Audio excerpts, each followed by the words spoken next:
এক নম্বরে হচ্ছে আল্লাহর নবী সাল্লাল্লাহু আলাইহি ওয়াসাল্লাম তিনি সামনের দিকে যেমন স্পষ্ট দেখতেন, আল্লাহর নবী পিছনেও ঠিক এমন স্পষ্ট দেখতো। কোন সুবহানাল্লাহ।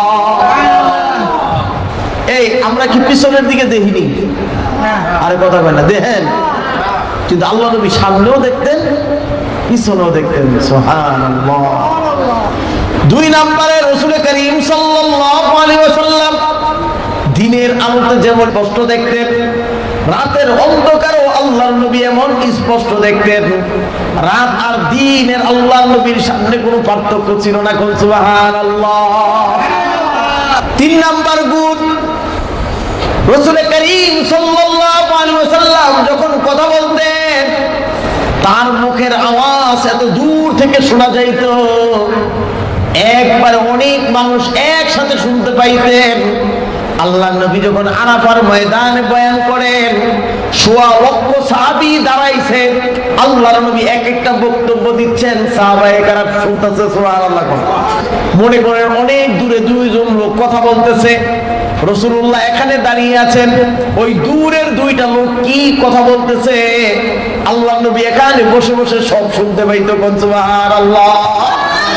চার নম্বরে রাসূল করিম সাল্লাল্লাহু আলাইহি ওয়াসাল্লাম যখন ঘুমাইতেন, ঘুমের সময় তার এরকম ভাবে চোখটা শুধু বন্ধ হতো, কিন্তু রাসূলুল্লাহর অন্তর জাগ্রত থাকতো। কোন সুবহানাল্লাহ। এরকম ভাবে ঘুমের ভিতরেও তিনি সব বুঝতে পারতেন, পাশে যেই ব্যক্তি কথা বলে এইগুলো তিনি শুনতে পাইতেন। তবে আল্লাহর নবীর চক্ষু ঘুমাইতো, কিন্তু তার অন্তর কখনোই তিনি ঘুমাইতেন না। পাঁচ নম্বরে আল্লাহর নবীর জীবন দশায় কোনোদিন তিনি হাই দেয় নাই। রাসূল সারা জীবনে কোনোদিন তার হাই আসে নাই। কেন জানেননি? হাই এটা হলো অলসতার লক্ষণ। কিসের লক্ষণ? অলসতার লক্ষণ। কিন্তু আল্লাহ নবী কখনো অলস ছিলেন না, তিনি সব সময় উদ্যমী ছিলেন, এই জন্য তার জীবনে কখনো তিনি হাই দেয় নাই। ছয় নম্বরে রাসূল করিম সাল্লাল্লাহু আলাইহি ওয়াসাল্লামের শরীরের ঘাম, আল্লাহর নবী সাল্লাল্লাহু আলাইহি ওয়াসাল্লামের শরীরের ঘাম মেশকার আম্বরের থেকেও বেশি এরকম সুঘ্রাণ ছিল। সুবহানাল্লাহ। আল্লাহর নবীর শরীরের ঘাম এত ঘ্রাণ, এত সুগন্ধ, আরবের কারো বাড়িতে যদি বিবাহ শাদী অনুষ্ঠান হইতো, আরবের মানুষরা একটা ছোট্ট শিশি বোতল নিয়ে রাসূলুল্লাহর কাছে আসতেন, ইয়া নবী আল্লাহ, আপনার শরীর থেকে একটু ঘাম, একটু পসিনা আমাদেরকে দেন।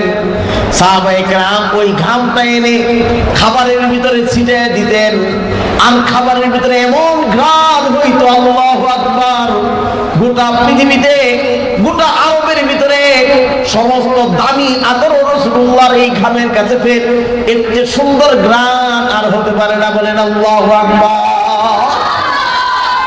আমার বাইরে শুধু তাই নয়, আল্লাহর নবীর শরীরে এত ঘ্রাণ, আল্লাহর নবী যেই রাস্তা দিয়ে হেঁটে যাইতেন, 1-2 ঘন্টা পর্যন্ত ওই রাস্তার উপরে সুন্দর এরকম ঘ্রাণ ছড়তো বাতাসের ভিতরে, রাস্তার ভিতরে ঘ্রাণ আর ঘ্রাণ থাকতো।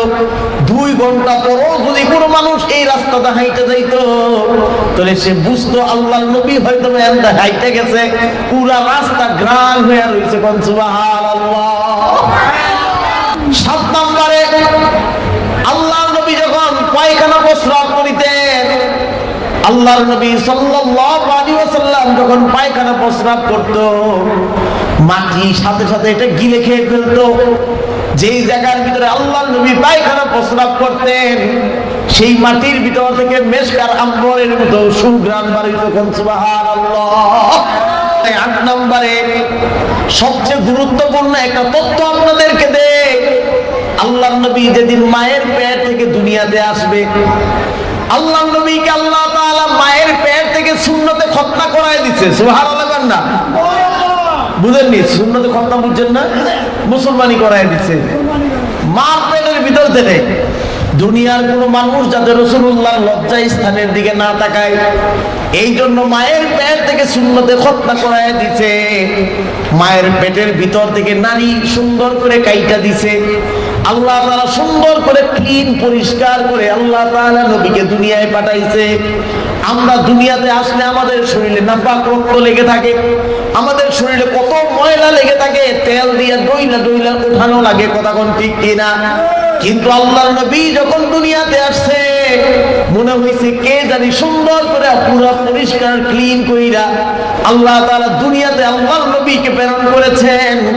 আর আল্লাহর নবী দুনিয়াতে এসে সিজদার ভিতরে পইরা শাহাদাত আঙ্গুল আসমানের দিকে উঠাইয়া আল্লাহ তাআলার সাথে কথা বলেছে। বলেন সুবহানাল্লাহ। এটা ছিল আল্লাহর নবীর জন্য খাস। পৃথিবীর অন্য কোনো মানুষ জন্মের পরেই সিজদা দেয় নাই, একমাত্র আপনার আমার নবী সিজদা দিয়েছে।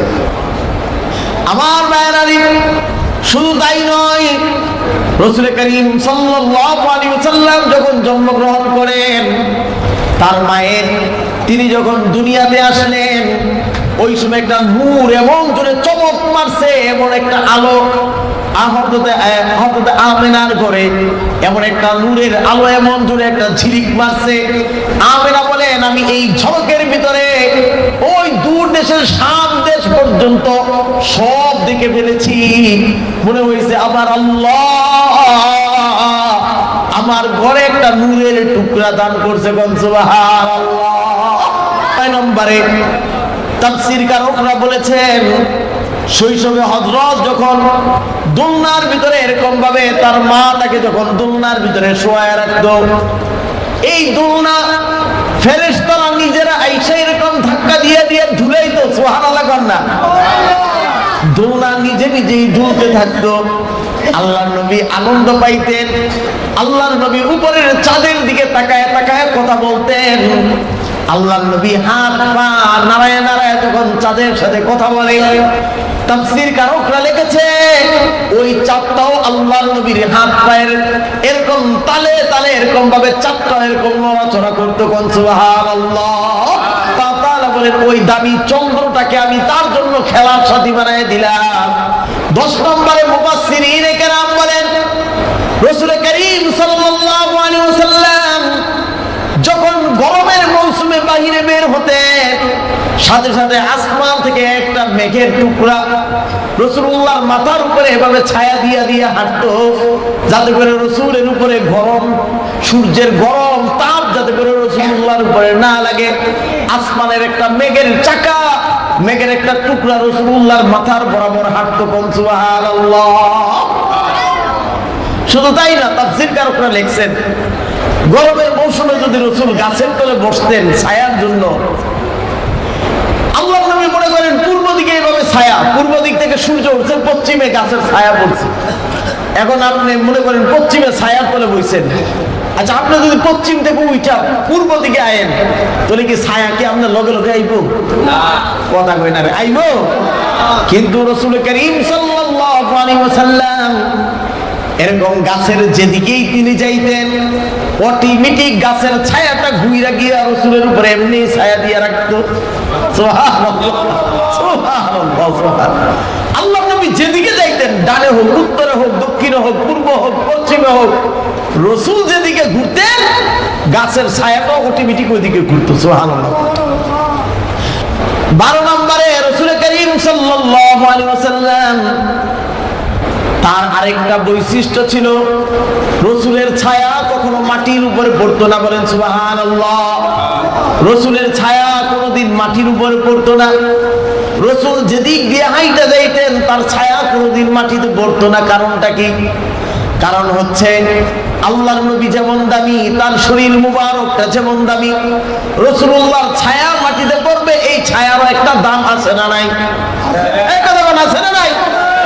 সাহাবায়ে কেরামের পা দিয়া যাতে করে রাসূলের ছায়ার উপরে পা না লাগে, রাসূলের ছায়ার উপরে কেউ যদি পা না দিতে পারে, তার সম্মানের যাতে করে ঘাটতি না হয়, এই জন্য রাসূলুল্লাহর ছায়া কোনদিন মাটির উপরে পড়ে নাই। কোন সুবহানাল্লাহ।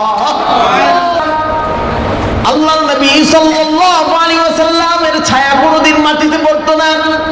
এর মানে এই নয় যে আল্লাহ তাআলা নবী বুঝি নূরের তৈরি।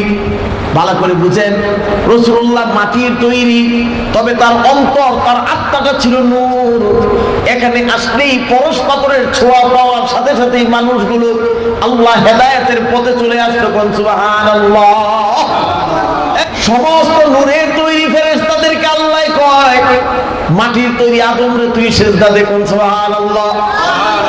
কিন্তু আল্লাহ তাআলা মাটির তৈরি আদমকে বলে নাই তুই নূরকে সিজদা দে। তাহলে বুঝা গেল মাটির বেশি দাম না নূরের বেশি দাম? জোরে বলেন। মাটির বেশি দাম। আল্লাহ তাআলা মাটির মানুষকে আল্লাহ তাআলা ফেরেশতা দিয়ে সিজদা দেওয়াইছে। নূরের তৈরি ফেরেশতারা কোনোদিন বিবাহ করে না, নূরের তৈরি ফেরেশতারা ঘুমায় না, নূরের তৈরি ফেরেশতারা খায় না, প্রস্রাব করে না, পায়খানা করে না, নূরের তৈরি ফেরেশতারা কোনোদিন এরকম ভাবে বাজার ঘাট করে না। কিন্তু আপনারা আমার নবী বিবাহ করেছেন, বাচ্চা জন্ম দিয়েছেন, পায়খানা প্রস্রাব করেছে। আপনারা আমার নবী সংসার করেছেন, সাহাবীদের সাথে চলাফেরা করেছেন। এরে ভাই, রাসূল যদি নূরের হইতো এরকম ভাবে তাহলে মানুষের দুঃখ বোঝা বড় কঠিন হইতো। কথা কোন ঠিক কিনা? সূরাতুল ইউনূসের আয়াত নাম্বার 3 এ আল্লাহ বলেন আকানা লিন-নাসি আজাবান আন আওহাইনা ইলা রাজুলিন মিনহুম আন আনযিরিন নাস। আল্লাহ তাআলা বলেন আকানা লিন-নাসি আজাবান, মানুষ কি আশ্চর্য হয়ে গেল। আন আওহাইনা ইলা রাজুলিন মিনহুম, আমি এই সমস্ত মানুষের ভিতর থেকে একজন মানুষের নিকটে, তার নাম মুহাম্মদ, সেও কুরাইশ বংশের, সেও হাশিমি বংশের, আমি তার কাছে আমি আল্লাহর পক্ষ থেকে ওহী পাঠাইলাম। তার দায়িত্ব হলো দুইটা, আন আনযিরিন নাস, আল্লাহর নবীর কাম হচ্ছে দুইটা। এক নম্বরে তিনি জাহান্নামের মানুষকে ভয় দেখাবে, আর জান্নাতের সুসংবাদ মানুষের কাছে দিবে। কোন সুবহানাল্লাহ। এটা কি মানুষ আশ্চর্য হয়ে গেল?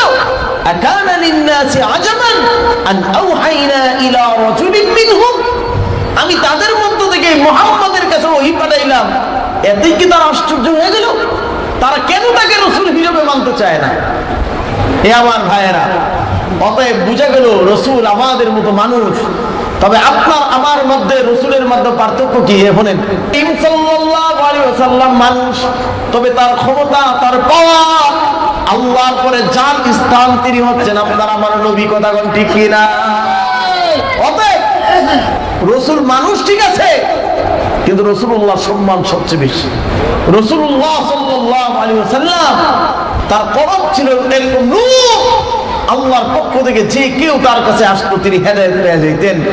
কিন্তু রাসূলুল্লাহ মানুষ ছিলেন, মানুষ না থাকলে মানুষের দুঃখ তিনি কখনোই বুঝতেন না। কথা বলেন ঠিক কিনা? আমার ভাইয়েরা, এবার আসুন রাসূল করিম সাল্লাল্লাহু আলাইহি ওয়াসাল্লামের 13 নম্বর আরেকটা গুণ বলি। 13 নম্বর হচ্ছে হযরত রাসূল করিম সাল্লাল্লাহু আলাইহি ওয়াসাল্লামের জামা কাপড়ের উপরে কখনোই মাছি বসতো না। কি বসতো না? মাছি কোনটা জায়গায় বয়, যেন ময়লা এনই মাছি গিয়ে পড়ে। কিন্তু রাসূলের জামা কাপড়ে কোনোদিন মাছি বসে নাই। সুবহানাল্লাহ কইতেন না? এবার শুনেন আল্লাহর নবীর জামা কাপড় কেমন ছিল শুনেন, আশ্চর্য হবেন। আজকে একটা ঘটনা শোনাই আপনাদেরকে। আল্লাহর নবীর খাদেম ছিলেন হযরত আনাস রাদিয়াল্লাহু আনহু। আল্লাহর নবীর খেদমত করতেন আনাস। হযরত আনাস রাদিয়াল্লাহু তাআলা আনহু বলেন, আমি জানি রাসূলুল্লাহ সাল্লাল্লাহু আলাইহি ওয়াসাল্লামের যেই মুবারক শরীরের সাথে যেই জিনিসটাই লাগবে, এটা দুনিয়ার আগুনও পুড়বে না, জাহান্নামের আগুনও পুড়বে না। কথা বলেন ঠিক কিনা? হযরত আনাস বলেন, আমি রাসূল করিম সাল্লাল্লাহু আলাইহি ওয়াসাল্লাম যখন রুমাল দিয়া, তোয়ালি দিয়া তিনি চেহারা মুছতেন, মুখ মুছতেন, হাত মুছতেন, পানির কারণে ওই তোয়ালির উপরে একটু তিল্লা পড়ে যেত। তিল্লা বুঝেন না? ওই যে তিল্লা, কালা কালা ছিটা ছিটা, এই তিল্লার মতো ছিটা ছিটা কালো কালো এরকম ভাগ পড়ে যেত। হযরত আনাস বলেন, আমি এটাকে কিভাবে ধুইতাম? আমি না করতাম কি, জ্বলন্ত পাহাড় এরকম ভাবে চুলার ভিতরে, যেখানে আঙ্গা এরকম আগুন জ্বলতে থাকতো, সেই চুলার ভিতরে রাসূলুল্লাহ সাল্লাল্লাহু আলাইহি ওয়াসাল্লামের এই জামা মুবারক, তার তোয়ালি ওই আগুনের ভিতরে দিয়ে দিতাম। আল্লাহু আকবার কর না। আগুনের ভিতরে দিয়ে দিলে আগুনে করতো কি ওই তিল্লা মিল্লা সব পুইরা একবার সাফ করে দিত। হয়তো আনাস বলে একটু পরে আমি আগুনের ভিতরে এই তোয়ালিটা বার করে একটা জারা দিতাম, সুন্দর করে বাস করে ধুয়ে দিতাম একবার। এটা আয়রনের মতো পুরা গরম আয়রন করলে যেমন সুন্দর হয়ে যায়, আগুনের ভিতরে তাপের ভিতরে না এটা ভার করে লয়ে এলে একটা সুতাও ফুটতো না, বরঞ্চ সুন্দর আয়রনের মতো এটা সুন্দর আয়রন হতো। সুবহানাল্লাহ। আরো আশ্চর্যের ঘটনা আরেকটা মনে হয়ে গেছে। আমার ভাইরা কিতাবের ভিতরে লেখছে হযরত ওমর রাদিয়াল্লাহু তাআলা আনহুর জামানায় একবার মদিনার দিকে আগুনের লাভা, এই লাভা বুঝেননি, লাভা পাহাড়ের ভিতর থেকে এক ধরনের আগুন বের হয়, এটাকে আগুনের লাভা বলে। লাভা আমার ভাইরা একবারে নদীর পানির মতো, সাগরের নদীর পানির মতো গাঢ় লাভা হইয়া এরকম ভাবে আগুন ধীরে ধীরে আসতে থাকে। আপনারা দেখছেন ইসরায়েল বিভিন্ন রাষ্ট্রের ভিতরে বাগান সহ পুড়ে যায় আগুনের লাভায়। আগুন নিভানো বড় কঠিন। ঠিক রাসূল হযরত ওমরের জামানায় মদিনার পাহাড়ের ভিতর থেকে আগুনের লাভা বের হয়েছে, মদিনা শহরের দিকে আসতেছে, জ্বালায়া পোড়ায়া খাল করে ফেলতেছে, সব যেদিকে আসতেছে। দৌড়ে সাহাবীরা হযরত ওমরের কাছে আসছেন, ইয়া ওমর, ইয়া আমিরুল মুমিনিন ওমর। আরে অবস্থা তো বড় ভয়ঙ্কর। বলে কি হইছে? বলে মদিনাতুল মুনাওয়ারার দিকে এমন এক আগুন আসতেছে, পাহাড়ের লাভা। এই আগুন থেকে কিভাবে আমরা মুক্তি পাবো? পুরো মদিনাতুল মুনাওয়ারা পুড়ে ছারখার হয়ে যাবে। এই আগুনের মোকাবেলা কিভাবে করব? আমিরুল মুমিনিন কি করা যায়? আমিরুল মুমিনিন ওমর ইবনে খাত্তাব রাদিয়াল্লাহু তাআলা উত্তর দিয়ে বললেন, সমস্যা নাই, কারণ আমি জানি রাসূল করিম সাল্লাল্লাহু আলাইহি ওয়াসাল্লামের মুবারক শরীরের সাথে যার হাত লেগেছে, যেই কাপড় লেগেছে, ওটা কোনোদিন আগুনে কোনোদিন পুড়তে পারে না। কোন সুবহানাল্লাহ। সেটা কোনোদিন কি হতে পারে না, পুড়তে পারে না। তিনি বললেন, তামিমে দারি রাদিয়াল্লাহু তাআলা কয়েছে ডাক দাও। কেন? ওই তামিমে দারি রাসূলুল্লাহর খাদেম ছিল, আল্লাহর নবীর মাথার ভিতরে তেল লাগাই দিত। সুবহানাল্লাহ। সুবহানাল্লাহ। মাথায় কি দিত? তেল দিত।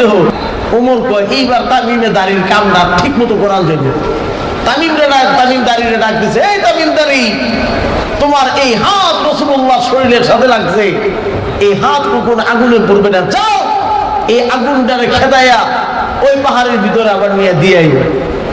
আমার ভাইয়েরা, হযরত তামিম দারি রাদিয়াল্লাহু তাআলা দেখে মদিনার কাছাকাছি আগুন চলে এসেছে।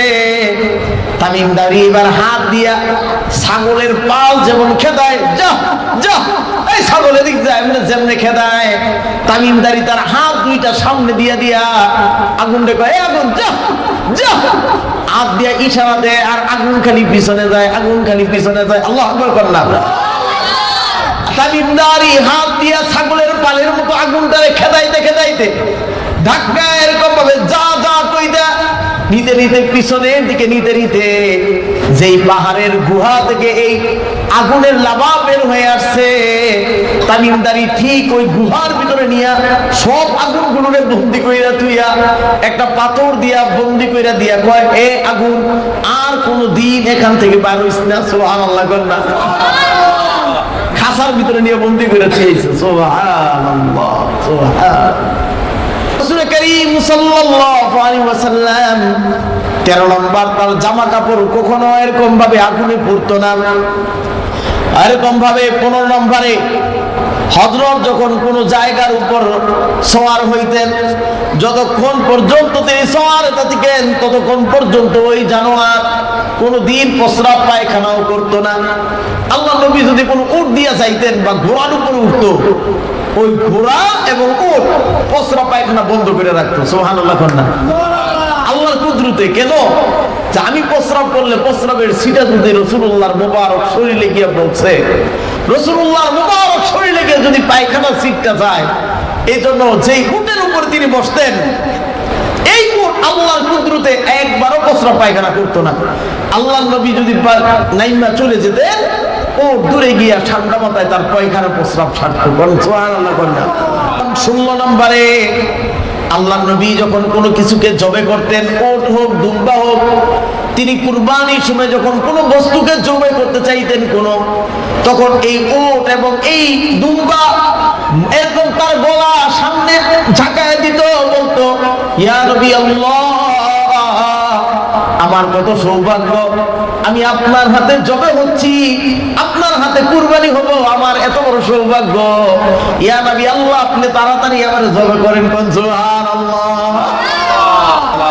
আমার বাইরে শুধু তাই নয়, 17 নম্বরে আল্লাহ তাআলা যখন আলমে আরওয়াহ রূহের জগতে সব রূহগুলোকে একত্রিত কইরা আল্লাহ তাআলা প্রশ্ন করেছিলেন, আলাস্তু বিরাব্বিকুম, আমি কি তোমাদের রব নই? রবের পরিচয় রূহওয়ালারা সর্বপ্রথম রূহের জগতে পাইছে। কেউ আল্লাহ চিনতো না, কেউ আল্লাহ সম্পর্কে জানতো না। আল্লাহ তাআলা সব রূহগুলোকে তৈরি করার পরে এবার আল্লাহ প্রশ্ন করেন, আলাস্তু বিরাব্বিকুম, আমি কি তোমাদের রব নই? যখন এই প্রশ্ন করেছেন, হাজার হাজার লক্ষ কোটি কোটি কিয়ামত পর্যন্ত যত রূহ দুনিয়াতে আসবে সব এক লগে ছিল। সমস্ত নবীদের রূহ সেখানে ছিল, সাহাবীদের রূহ সেখানে ছিল, কিন্তু এদের ভিতরে সর্বপ্রথম যে রূহটা আল্লাহর সামনে গিয়ে দাঁড়ায় বলছে ক্বালা বালা, এই রূহটা বলছে আল্লাহ আমি আপনাকে সাক্ষী দিচ্ছি আপনি আমাদের রব। সেই রূহটা হচ্ছে মুহাম্মদুর রাসূলুল্লাহ সাল্লাল্লাহু আলাইহি ওয়াসাল্লামের রূহ। বলেন আল্লাহু আকবার।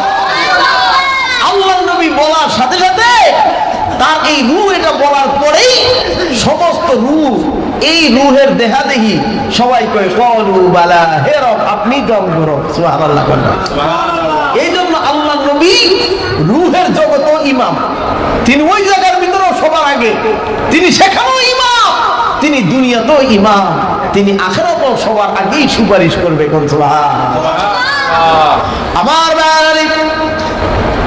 18 নম্বরে আল্লাহ তাআলা একমাত্র একজন নবীর সাথে দেখা করেছেন, সেটা হচ্ছে মেরাজের মাধ্যমে। এই মেরাজ আবার আল্লাহ একমাত্র আপনার আমার নবীকে দান করেছেন। দুনিয়ার অন্য কোন নবী রাসূলকে আল্লাহ তাআলা এটা দেয় নাই।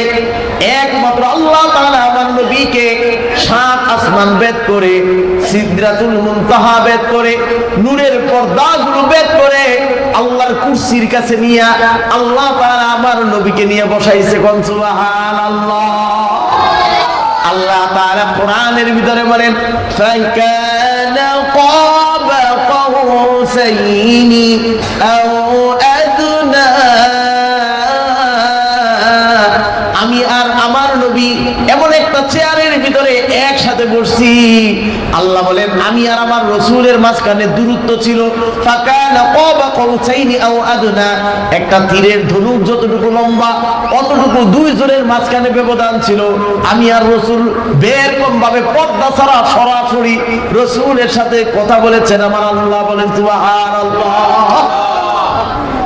এটা হচ্ছে 18 নম্বর। 19 নম্বরে আল্লাহ নবী ছিলেন এরকম যুদ্ধের সেনাপতি, আর ফেরেশতারা ছিল তার বাহিনী বদরের যুদ্ধে। ইনশাআল্লাহ যারা আমার সাথে হজ করবেন ইনশাআল্লাহ আমি প্রত্যেকটা জায়গা ঘুরে দেখাই আলহামদুলিল্লাহ। ওখানে একটা পাহাড় আছে, নাম হচ্ছে জাবালে মালায়াইকা, যে পাহাড়ের ভিতরে ফেরেশতারা নামছে আর আল্লাহর নবীর সাথে থেকে যুদ্ধ করছে, সুবহানাল্লাহ করনা। অতএব রাসূলের সাথে একমাত্র ফেরেশতারাই যুদ্ধ করেছেন এবং তিনি একসাথে মিল্লা সমস্ত কাফেরদেরকে পরাজিত করে দিয়েছে, কোন সুবহানাল্লাহ করনা। এরপরে 20 নম্বরে রাসূল করিম সাল্লাল্লাহু আলাইহি ওয়াসাল্লামকে আল্লাহ তাআলা আরেকটা গুণ দিয়েছেন, সেটা হচ্ছে তিনি দুনিয়ায় থেকে আঙ্গুলের ইশারায় চাঁদকে 2 টুকরা করে ফেলেছেন। বলেন আল্লাহু আকবার। চাঁদ 2 টুকরা করে ফেলেছে। এখনো পর্যন্ত যারা চাঁদের ভিতরে ভ্রমণ করতে যায় গিয়ে দেখে চাঁদের মাঝখানে একটা ফাটল, সুবহানাল্লাহ কইতেন না, তারা এখনো গিয়ে দেখে একটা ফাটল। আরে হাদিসের কিতাবের ভিতরে আছে, আবু জাহেল বলল মুহাম্মদ আমি তোমার উপর ঈমান আনবো, শর্ত হলো তুমি যদি ওই পাহাড়ের এরকম ভাবে ওই চাঁদটাকে 2টা টুকরা বানাতে পারো। আল্লাহর নবী বলে তাই নাকি? এবার আল্লাহর কাছে দোয়া করছে, আল্লাহ আমি চাই আমার কাকা জান্নাতি হোক, তিনিও জান্নাতের মালিক হোক, আপনার থেকে ঈমান আনুক। আল্লাহর নবী জাবালে আবু কুবাইসের উপরে দাঁড়াইছে। ইনশাআল্লাহ ওখানে আছে এখনো স্মৃতি, সৌদি সরকার এখন এটা একটা স্মৃতি রেখে দিচ্ছে। আমি দেখাইছি অনেকরে, এই যে দেখেন এই যে এই পাহাড়, এইটাই জাবালে আবু কুবাইস। আল্লাহ নবী এখানে দাঁড়াইয়া চাঁদকে শাহাদাত আঙ্গুলের দিয়ে ইশারা দিচ্ছেন, সাথে সাথে দুই টুকরা হয়ে গেছে। আবু জাহেলে কয় বলো তো দুইটা এক লগে, আচ্ছা এক লগে। আল্লাহ নবী কয় এই চাঁদ, একটা মাশরিক আরেকটা মাগরিব, পৃথিবীর এই প্রান্তে ওই প্রান্তে দুই টুকরা দুই দিকে চলে যাও, কোন সুবহানাল্লাহ। দুই দেশে একবারে দুই প্রান্ত চলে গেছে, একটা মাশরিক আরেকটা মাগরিব, পৃথিবীর এক প্রান্ত থেকে আরেক প্রান্তে এরকম ভাবে চাঁদ দুই টুকরো হয়ে গেছে। এবার আল্লাহ নবী ইশারা দিচ্ছে, এই দুইটা একসাথে লাগিয়ে যাও। এবার দুইটা একসাথে এসে লাগিয়ে গেছে, কোন সুবহানাল্লাহ।